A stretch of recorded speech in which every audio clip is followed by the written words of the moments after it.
July 10, 1940. The English Channel, barely 20 miles of water, separates Britain from Nazi-occupied Europe. Across that narrow strait, Adolf Hitler's Wehrmacht stands triumphant after conquering France in 6 weeks.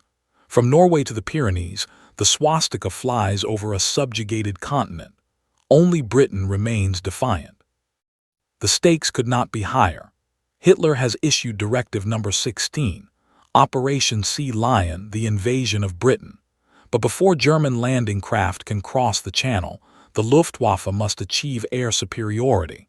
Hermann Göring, commander of the German Air Force, promises Hitler he can crush the Royal Air Force in 4 days, clear the skies in 4 weeks, and make invasion possible by mid-September. Against the largest air force in the world, with 2,600 aircraft immediately available and vast reserves behind them, Britain's fighter command fields barely 900 fighters. The odds seem impossible. If Britain falls, Hitler will control all of Western Europe. The United States remains neutral. The Soviet Union has a non-aggression pact with Germany. Democracy itself hangs by a thread. Over the next 4 months in the skies above southern England, young men barely out of their teens will fight history's first major campaign decided entirely by air power. They will fly multiple sorties daily, sometimes 5 or 6 missions in 24 hours. They will watch friends burn and fall. They will push exhausted bodies and minds beyond human limits. And in doing so, they will deny Hitler his invasion, save Britain from conquest, and keep alive the hope of eventual Allied victory. This is the Battle of Britain, the campaign Winston Churchill immortalized with the words, "Never in the field of human conflict was so much owed by so many to so few." The fall of France in June 1940 transformed the strategic landscape. The British Expeditionary Force, evacuated from Dunkirk, left behind virtually all its heavy equipment. Britain now faced invasion with an army that had abandoned 2,472 artillery pieces, 68,000 vehicles, and 20,000 motorcycles on French beaches. The only force standing between Britain and German conquest was the Royal Air Force. Hitler genuinely hoped Britain would seek terms.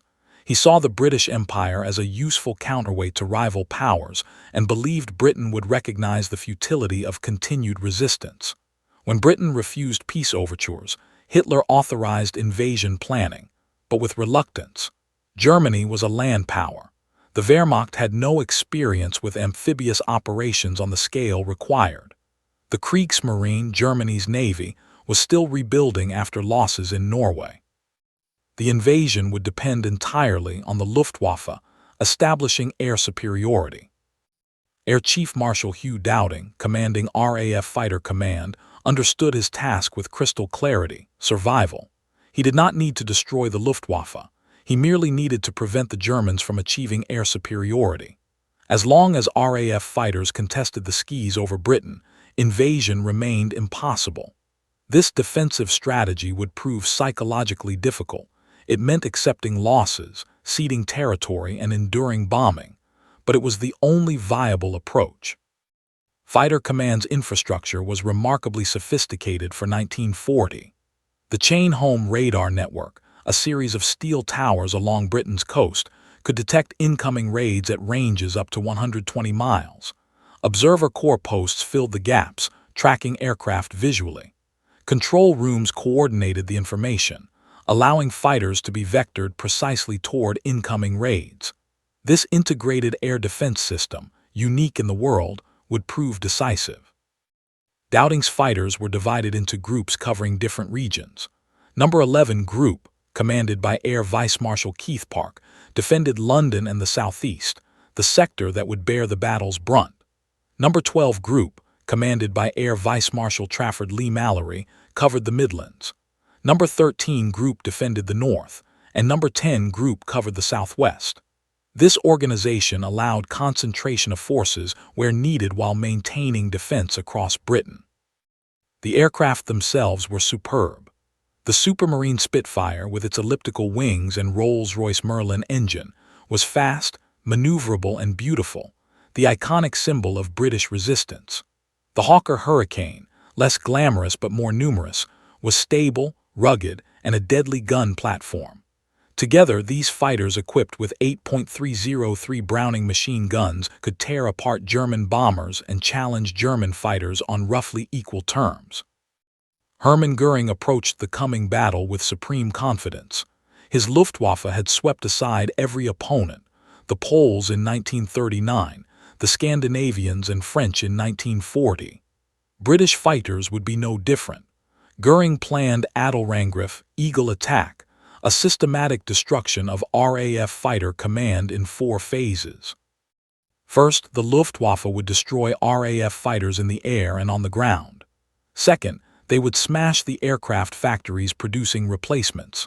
Third, they would demolish the infrastructure supporting fighter command, the airfields, radar stations, and sector control centers. Finally, when the RAF was broken, the Luftwaffe would bomb Britain's cities and ports into submission, clearing the way for invasion. The Luftwaffe deployed 3 air fleets for the campaign. Luftflotte II, commanded by Field Marshal Albert Kesselring, operated from bases in the Low Countries and northern France, targeting southeast England. Luftflotte III, under Field Marshal Hugo Sparrow, flew from bases in western France, attacking southern and southwestern England. Luftflotte V, stationed in Norway and Denmark, would strike northern England in supporting operations. German aircraft were formidable. The Messerschmitt Bf 109E fighter was fast, heavily armed with 2 20mm cannons and 2 machine guns, and piloted by experienced veterans of the Spanish Civil War and campaigns in Poland and France. The Messerschmitt Bf 110 twin-engine fighter, though less successful than anticipated, still posed a threat. German bombers, the Heinkel He 111, Dornier Du 17, and Junkers Ju 88, were modern, well-armed, and capable of carrying substantial bomb loads deep into Britain. The Luftwaffe's advantages seemed overwhelming. They fielded 2,600 aircraft immediately available, 1,200 bombers, 280 Stuka dive bombers, 790 single-engine fighters, and 260 twin-engine fighters. Behind these frontline units, German factories produced replacements at rates Britain could not match. Luftwaffe pilots were combat veterans. Their tactics were proven. Their morale was sky-high after victories across Europe. But the Luftwaffe had critical weaknesses. The Bf 109, though excellent, had limited range. Operating from French bases, it could spend only 20–30 minutes over southern England before fuel forced return. This meant German bombers were often inadequately protected. The Bf 110, designed as a long-range escort, proved vulnerable to Spitfires and Hurricanes. German intelligence consistently underestimated RAF strength and capabilities, and the Luftwaffe had no experience fighting an opponent with an integrated radar-directed air defense system. The battle's opening phase saw the Luftwaffe attempting to close the English Channel to British shipping while drawing RAF fighters into combat. German aircraft attacked convoys, coastal installations, and ports. The objective was attrition, to bleed fighter command white through constant engagement. RAF fighter command faced an immediate dilemma. Defending convoys meant sending fighters over the channel where German fighters, operating close to their bases, held every advantage. Yet abandoning convoys undermined morale and surrendered control of home waters. Dowding committed fighters sparingly, accepting shipping losses to preserve his force for the battle he knew was coming. The combat was brutal. Pilots on both sides learned quickly that survival required aggression and tactical excellence. The rigid formations taught in training dissolved. Successful pilots developed techniques that maximized their aircraft's strengths. Spitfires engaged German fighters, exploiting superior maneuverability. Hurricanes concentrated on bombers, using stability and firepower to devastating effect. Individual heroism became routine. Pilots flew multiple missions daily, taking off, fighting, landing, refueling, and launching again within hours.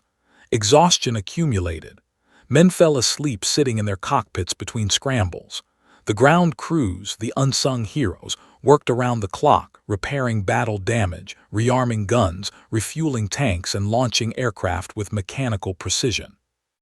By early August, both sides recognized the preliminary phase was indecisive. The Luftwaffe had not destroyed significant RAF strength. Fighter command remained operational. Goering decided to escalate. August 13th, Adlertag, Eagle Day, would begin the main offensive. Eagle Day opened with massive raids targeting fighter command's infrastructure. Hundreds of German bombers, escorted by fighters, attacked RAF airfields across southern England. The objective was systematic destruction, to crater runways, burn hangars, destroy fuel dumps, and make the airfields unusable. The assault achieved initial success. RAF Middle Wallop, Manston, and Hawkinge airfields were heavily damaged. Lympne Airfield was temporarily abandoned. Radar stations at Ventnor, Dover, and Rye were hit. Communications were disrupted. Some sector stations suffered damage. The Luftwaffe flew over 1,500 sorties on Eagle Day alone. But the attacks failed to achieve decisive results. RAF ground crews displayed remarkable resilience, repairing damage overnight. Craters were filled. Aircraft were dispersed. Operations continued from damaged bases with improvised facilities. Most critically, the Germans failed to understand the importance of sector control stations, the nerve centers coordinating fighter operations. These facilities, disguised as ordinary buildings, remained largely unmolested. The battle's intensity escalated through late August. The Luftwaffe flew massive raids daily. German strategy was clear: force fighter command to defend, then destroy it through attrition. Every RAF squadron in the south flew multiple missions daily. Pilot exhaustion became critical. Squadrons were rotated from the south to quieter sectors to rest, then returned to action. Aircraft losses mounted on both sides. Between August 13th and September 6th, the Luftwaffe lost approximately 600 aircraft. Fighter command lost 350 fighters destroyed and 100 pilots killed, losses that represented nearly one-third of fighter command's pilot strength. The situation was becoming critical. New pilots, rushed through training with minimal hours, were shot down on their first or second missions. Experienced flight commanders fell. The few were becoming fewer. August 31st was fighter command's worst day. The Luftwaffe flew 1,450 sorties. 9 major raids struck RAF installations. Fighter command flew 1,000 sorties in response. The combat was ferocious. That single day cost the RAF 39 fighters destroyed and 14 pilots killed. Similar losses sustained for weeks would destroy fighter command as an effective force.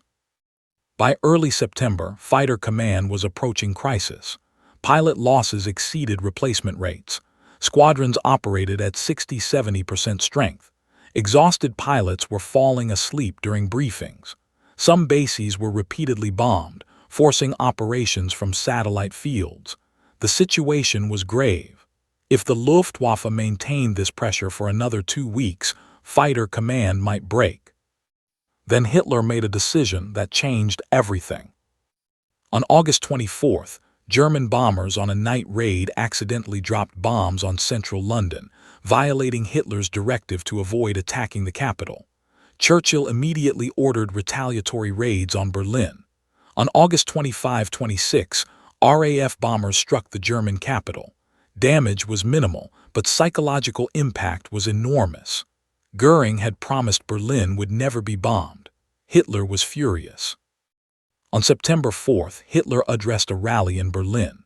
He declared, "When the British Air Force drops 2 or 3 or 4,000 kilograms of bombs, then we will in one night drop 150,000, 180,000, 230,000, 300,000, 400,000 kilograms. When they declare that they will increase their attacks on our cities, then we will raise their cities to the ground. We will stop the handiwork of these air pirates, so help us God." The next day, September 7th, Goering redirected the Luftwaffe. Instead of continuing the assault on Fighter Command's infrastructure, German bombers would strike London. The terror bombing of Britain's capital would break civilian morale and force Britain to seek terms. For Fighter Command, the shift was salvation. The pressure on airfields ceased. Damage could be repaired. Exhausted pilots could rest. Squadrons could be brought back to strength. Dowding and Park had been given breathing space precisely when they needed it most. On September 7th, the first major raid on London began at 1700 hours. Nearly 350 bombers, escorted by over 600 fighters, approached the Thames estuary. RAF controllers, expecting attacks on airfields, were slow to realize London was the target. German bombers struck the London docks, setting the East End ablaze. The fires burned all night, creating smoke visible from the French coast. That night, 250 German bombers returned to bomb the fires. London citizens crowded into underground stations, basements, and improvised shelters. The raid killed over 400 civilians and injured 1,600 more. The Blitz, the sustained bombing of British cities, had begun. September 15, 1940, now commemorated annually as Battle of Britain Day, was the campaign's turning point.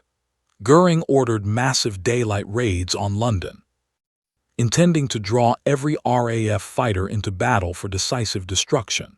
If the Luftwaffe could smash Fighter Command on this day, invasion might still be possible. The first raid crossed the Channel around 11:30 hours. Over 100 Dornier and Heinkel bombers, escorted by 400 fighters, approached London. RAF controllers scrambled every available squadron. 23 squadrons, over 250 fighters, rose to intercept. The sky over southern England filled with contrails and smoke. The RAF's tactics had evolved. Park's 11 group squadrons hit the formations early, breaking up bomber streams and forcing escorts to engage. Lee Mallory's 12 group squadrons, operating as big wings of 3 to 5 squadrons, struck as the Germans approached London. The combat was ferocious. German bombers jettisoned their loads and turned for home. Fighters dueled across the sky. Around 1400 hours, a second wave approached. Again, Fighter Command scrambled every squadron. Exhausted pilots who had flown the morning mission climbed back into their cockpits. The afternoon battle was even more intense than the mornings. German formations were savaged. Bombers fell in flames. The disciplined formations dissolved into individual aircraft fleeing for France. That evening, RAF intelligence claimed 185 German aircraft destroyed. The actual number was 60, still significant, but exaggerated by the confusion of aerial combat where multiple pilots often claimed the same kill. The Germans lost additional aircraft to damage, bringing total losses to around 75-80. Fighter Command lost 29 fighters with 12 pilots killed. But numbers told only part of the story. September 15th demonstrated conclusively that Fighter Command remained a potent force. The Germans had thrown everything at London and failed to achieve breakthrough. German bomber crews, traumatized by the intensity of RAF opposition, reported the truth to their commanders. The RAF had not been defeated. Air superiority over southern England remained a fantasy. 2 days after the September 15th battles, Hitler made a crucial decision. On September 17th, he issued orders postponing Operation Sea Lion indefinitely. The invasion, scheduled for September 24th, was off. Without air superiority, German landing craft would be slaughtered by the Royal Navy. The decision was presented as a temporary postponement, but everyone understood the truth. The invasion of Britain would not happen in 1940. Goering refused to admit defeat. The Luftwaffe continued daylight raids through late September, but tactics changed. High-altitude fighter sweeps replaced large bomber formations. Fighter bombers, Bf-109s carrying single bombs, attacked targets across southern England, hopping to draw RAF fighters into combat on German terms. These new tactics proved frustrating but less dangerous for Fighter Command. Fighter bombers carried minimal bomb loads.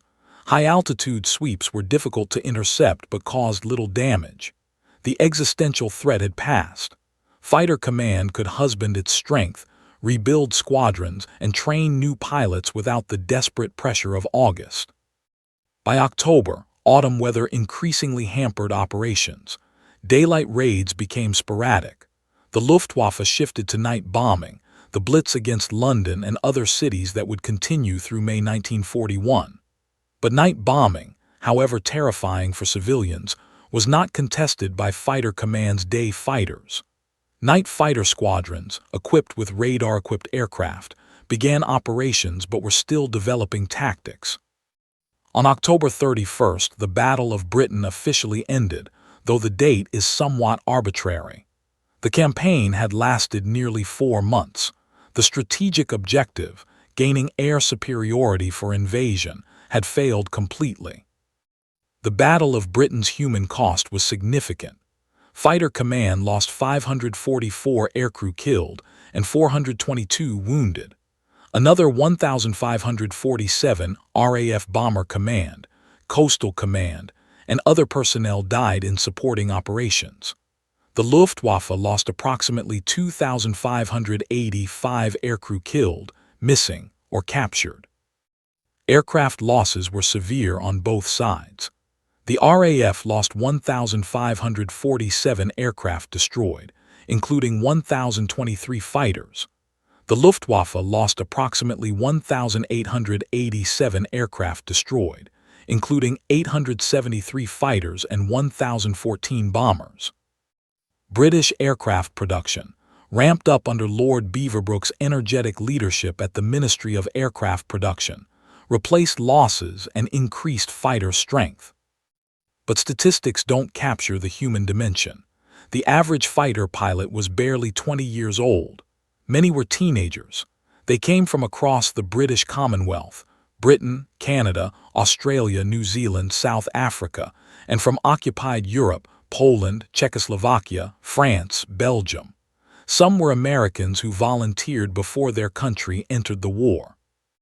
They fought multiple missions daily in an era before anti-G suits, ejection seats, or effective crash protection. If their aircraft caught fire, and fighters with fuel tanks in the fuselage often did, pilots faced horrific burns. Many pilots returning from combat were injured, some badly burned but still flying the next day. The physical and psychological toll was enormous. The ground crews deserve equal recognition. Fitters, riggers, armorers, and mechanics worked around the clock keeping aircraft operational. They repaired battle damage, often overnight, returning aircraft to service by dawn.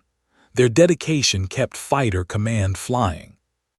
The Observer Corps, mostly middle-aged volunteers deemed too old for military service, manned observation posts across Britain, tracking aircraft visually when radar lost contact.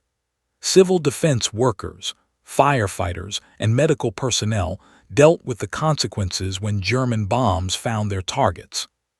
Fighter Command's victory resulted from multiple factors working in combination. The integrated air defense system, radar, observer corps, and centralized control allowed efficient use of limited fighter resources. British pilots fought over home territory. Those who survived crashes or bilayed out could return to action. Germans who came down over Britain became prisoners.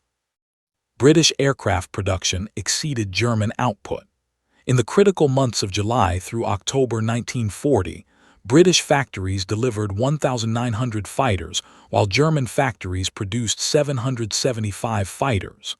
Lord Beaverbrook's ruthless drive for production, cutting bureaucratic corners and prioritizing fighters above all else, paid enormous dividends. Dowding's strategic patience proved crucial. He refused to waste fighters in futile gestures or emotional responses to provocations. Every decision centered on the single question: what preserves Fighter Command's ability to contest air superiority? This cold calculation, though criticized as unimaginative by more aggressive commanders, was exactly what Britain needed. The Luftwaffe's strategic confusion contributed to defeat. Goering shifted targets repeatedly, shipping, airfields, radar stations, aircraft factories, London, never sustaining pressure long enough to achieve decisive results. The shift from attacking airfields to bombing London gave fighter command breathing space at the critical moment. German intelligence failures were catastrophic. The Luftwaffe consistently underestimated RAF strength, announcing fighter command's destruction multiple times when it remained operational. They failed to understand the importance of sector stations. They overestimated their own effectiveness and underestimated British resilience. The Bf-109's limited range proved decisive. German fighters could spend only 20–30 minutes over England before fuel forced return. This meant German bombers were often unprotected during the most dangerous portions of missions. British fighters, operating over home territory, could engage, disengage, refuel, and return to battle multiple times during a single raid. The Battle of Britain's strategic consequences were profound. Britain survived 1940, keeping alive the only democracy resisting Nazi Germany. This survival maintained a base from which eventual Allied offensives could be launched. It kept hope alive for occupied Europe that liberation was possible. Hitler's failure to defeat Britain forced him to look elsewhere for victory. In June 1941, he invaded the Soviet Union, opening the two-front war German strategy had always sought to avoid. Whether Hitler would have attacked the USSR if Britain had fallen remains debated, but Britain's survival certainly influenced the timing and circumstances. The battle demonstrated air power's strategic importance. For the first time, a major campaign was decided entirely by aircraft. This validation of strategic air power would influence military thinking throughout the war and beyond. American public opinion shifted. Britain's valiant resistance, broadcast by radio correspondents like Edward R. Murrow, turned American sentiment toward support for Britain. The Lend-Lease Act of March 1941, which provided critical supplies to Britain, resulted partly from admiration for British resistance.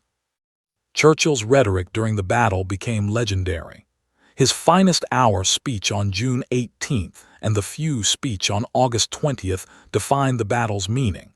His words transformed the campaign into an epic struggle between freedom and tyranny, democracy and dictatorship, a narrative that resonated across the free world.